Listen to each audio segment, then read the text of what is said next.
सद्गुरुमानन्दना सिद्धिविनायक श्रीगजानना।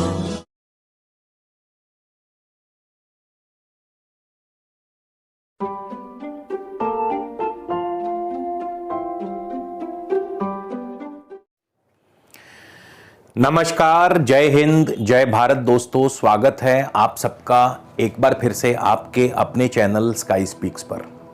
तो आज हम बात करेंगे कि कर्क लगन व कर्क राशि के जातकों के लिए आगामी दिसंबर का महीना कैसा रहेगा।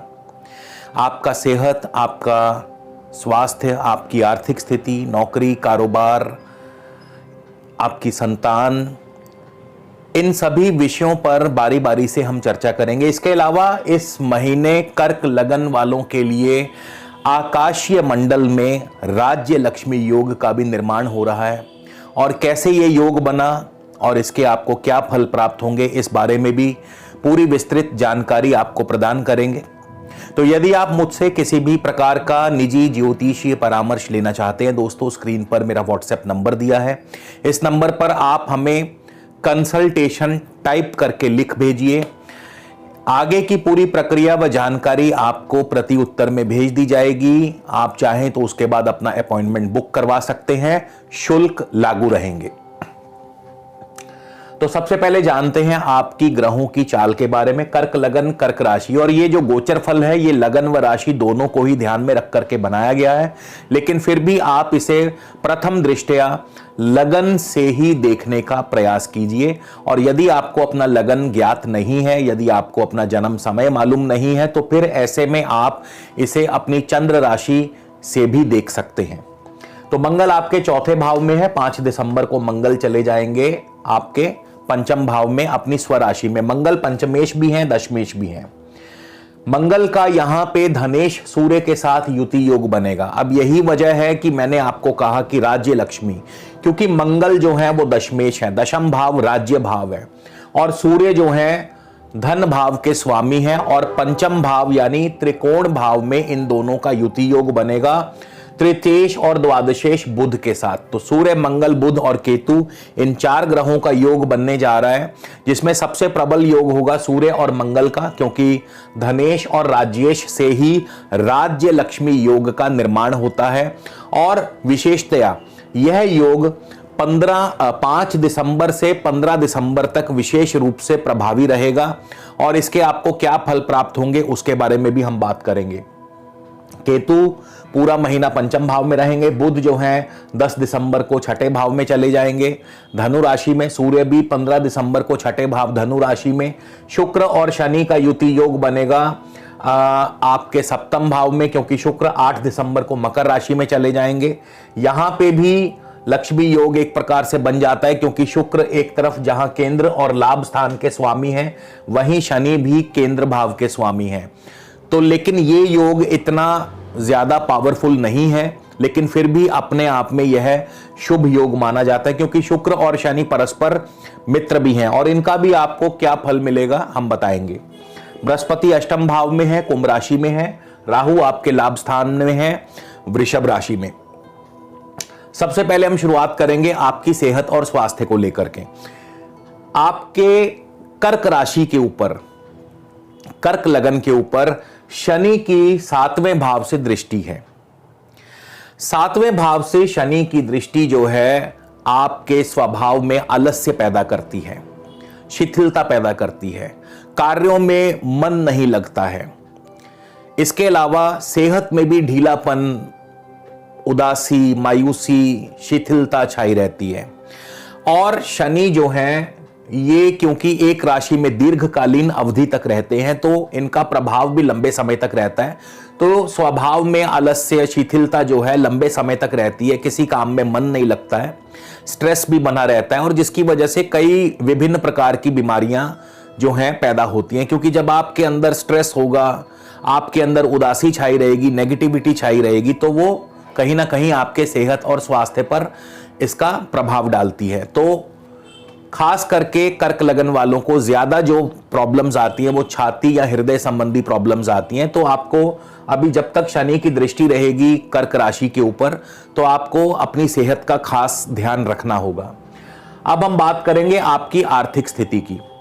गुरु अष्टम भाव से देख रहे हैं, गुरु आपके भाग्य भाव के स्वामी भी हैं और साथ ही गुरु छठे भाव के स्वामी भी हैं। तो गुरु की धन भाव पर दृष्टि अचानक धन लाभ देती है। इसके अलावा धनेश का पंचम भाव में जाना और पंचमेश के साथ युति योग, क्योंकि ना सिर्फ मंगल पंचमेश है, मंगल राज्य भाव दशम भाव के स्वामी है। तो राज्य और धन भाव के स्वामी का त्रिकोण भाव में एकत्रित होना राज्य लक्ष्मी योग का निर्माण करता है। अब ये क्या फल देगा आपको? सबसे पहले तो धनेश आपकी आर्थिक स्थिति को मजबूत करेंगे, आपका बैंक बैलेंस बढ़ेगा। आप यदि सरकारी अफसर हैं, सरकारी नौकरी में हैं, सरकारी कार्यों से आपको उत्तम धन लाभ होगा। आप किसी भी प्रकार से यदि सरकार से जुड़े हैं तो आपको सरकार के द्वारा लाभ होगा, उत्तम धन लाभ होगा। इसके बाद मंगल पंचमेश होकर पंचम भाव में बैठे हैं। पंचम भाव संतान का है तो संतान से लाभ होगा, संतान को लाभ होगा। पंचम भाव शेयर मार्केट का है, शेयर मार्केट से लाभ होगा। पंचम भाव आर्ट्स का है तो कला आदि क्षेत्रों से आपको लाभ होगा। पंचम भाव स्पोर्ट्स का है तो मंगल जो है वैसे भी बाहुबल यानी खेल कूद के कारक है, तो स्पोर्ट्स आदि के माध्यम से आपको लाभ होगा।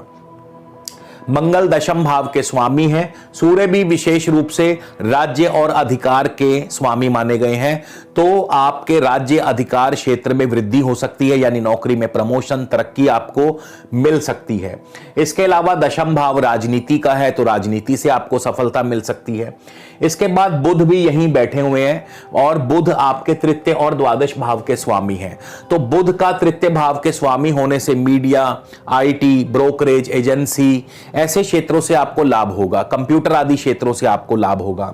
और 12वें भाव के स्वामी होने के नाते बुध पंचम भाव में आपको विदेशों से आपको धन लाभ कराते हैं, इंपोर्ट एक्सपोर्ट से आपको धन लाभ कराते हैं। तो इस प्रकार से ये जो 3-4 ग्रह यहां पे विराजमान होंगे आपको विभिन्न मार्गों से धन लाभ करवाते हैं।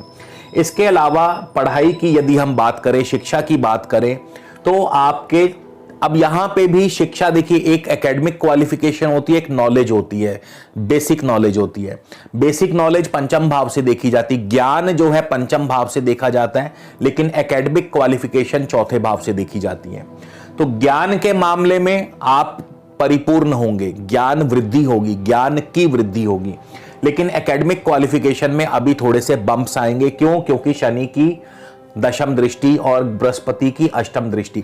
लेकिन ये अपने आप में फिर भी आपको चाहे बम्प्स ही सही, बम्प्स जरूर आएंगे, लेकिन सफलता भी मिलेगी, क्योंकि शनि अपनी उच्च राशि को देख रहे हैं।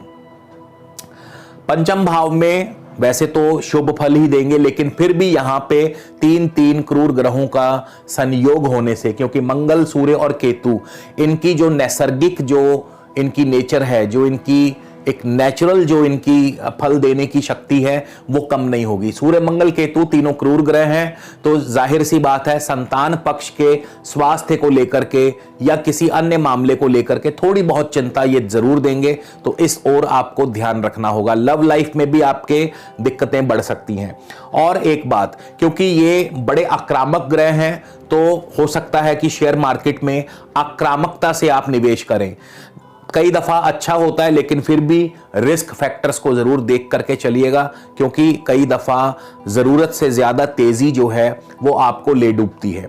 नौकरी पेशा व्यक्तियों के लिए 15 दिसंबर तक का जो समय है उतना अनुकूल नहीं कहा जा सकता, लेकिन 15 दिसंबर को जैसे ही सूर्य आपके छठे भाव में पधारेंगे और बुध भी उस समय वहीं बैठे होंगे, तो सूर्य और बुध का जो बुध आदित्य योग बनेगा, उसके प्रभाव से सभी कार्यों में सफलता, नौकरी में आपको, नौकरी नहीं है तो नौकरी मिल जाएगी, बॉस आपसे प्रसन्न रहेंगे, नौकरी में कार्य सिद्धि होगी, आपके शत्रु आपसे दबे रहेंगे, और इसके अलावा आपको ऋण आदि की सुविधा भी प्राप्त हो सकती है। अब 8 दिसंबर को शुक्र चले जाएंगे सप्तम भाव में, मकर राशि में शनि के साथ युति योग बनाएंगे। जब तक शनि थे, देखिए सीधी सी बात है, शनि थोड़े से रूखे स्वभाव के हैं, ये सेपरेटिव कारका है, अलगाव, एकाकीपन, उदासीपन इनको पसंद है। लेकिन जैसे ही शुक्र का प्रवेश होगा तो दाम्पत्य जीवन में मधुरता आने लगेगी, यानी जो एक खालीपन सा था, आपस में जो तालमेल की कमी थी या आपस में जो भी कुछ चल रहा था अकेले अकेले में वो खत्म हो जाएगा। शुक्र के यहां आ जाने से पारिवारिक सुख की वृद्धि भी होगी। इसके अलावा शुक्र ना सिर्फ जमीन जायदाद से आपको सफलता व लाभ दिलाएंगे, वाहन आदि सुख की प्राप्ति भी होगी, मित्रों के साथ मेल मिलाप भी होगा, भाई बंधुओं के साथ मेल मिलाप होगा, और सबसे अच्छी बात कि आपके दाम्पत्य जीवन में वापस से रौनक जो है लौटेगी। तो शुक्र जो है यहां पे बहुत ही बढ़िया शुभ फल प्रदान करेंगे। बृहस्पति अष्टम भाव में है। अब अष्टम भाव में बृहस्पति, देखिए अष्टम भाव में कोई भी ग्रह जाता है तो मिश्रित फल प्रदान करता है। बृहस्पति नवमेश होकर के अष्टम भाव में गए हैं तो जाहिर है अभी आपको पिता पक्ष की तरफ से कोई ना कोई चिंता या परेशानी हो सकती है। छठे भाव के स्वामी का अष्टम में जाना आपके रोग नाश करता है, आपके कर्ज का नाश करता है, आपके शत्रु का नाश करता है। तो एक तरफ से अच्छा भी होगा, एक तरफ से थोड़ा सा उतना बढ़िया नहीं होगा। हां, लेकिन अष्टम भाव में जो बृहस्पति हैं पैतृक सुख संपदा दिला सकते हैं, अचानक धन लाभ भी करवा सकते हैं, और साथ ही साथ इंश्योरेंस आदि का क्लेम आपको मिल जाएगा। इसके बाद शनि की भी दृष्टि है आपके भाग्य भाव पर। तो शनि की दृष्टि, जैसा मैंने बताया, शनि उदासी पसंद है, एकाकी पसंद है। तो यहां पे क्या होगा, शनि आपको धार्मिक कार्यों में आपको थोड़ा सा दूर हटाएंगे या धार्मिक कार्यों में आपका उतना मन नहीं लग पाएगा।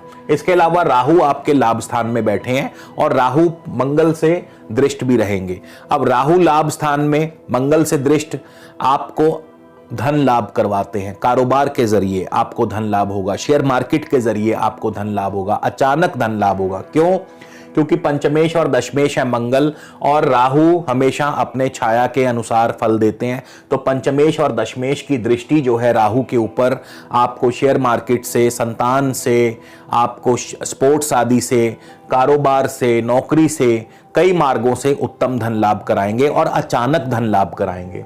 इसके अलावा आपके व्यय भाव पर बृहस्पति और मंगल की दृष्टि भी है, जो कि आपके निवेश को दर्शाती है। विदेशी व्यापार आपको लाभ देगा, आपका निवेश बढ़ेगा और खर्च भी बढ़ेंगे। तो कुल मिलाकर के ये महीना आपके लिए बहुत ही शुभ रहने वाला है। अब हम बात करेंगे कि आपके स्वास्थ्य के लिए क्या किया जाए। देखिए, शनि की दृष्टि अभी यहीं रहने वाली है। शनि अभी अप्रैल 2022 तक सप्तम भाव में रहेंगे।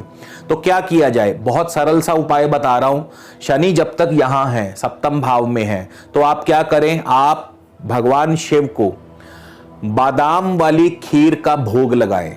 हो सके तो प्रत्येक सोमवार को भगवान भोलेनाथ को बादाम वाली खीर का भोग लगाएं, उन्हें अर्पित करें। तो निश्चित तौर पर आपको शनि के कुप्रभाव से, दुष्परिणामों से राहत मिलेगी। तो दोस्तों, ये था कर्क लगन के लिए आगामी दिसंबर का महीना। वीडियो कैसा लगा जरूर बताइएगा। अगले वीडियो में आपसे फिर मुलाकात होगी दोस्तों। तब तक के लिए नमस्कार, जय हिंद, जय भारत।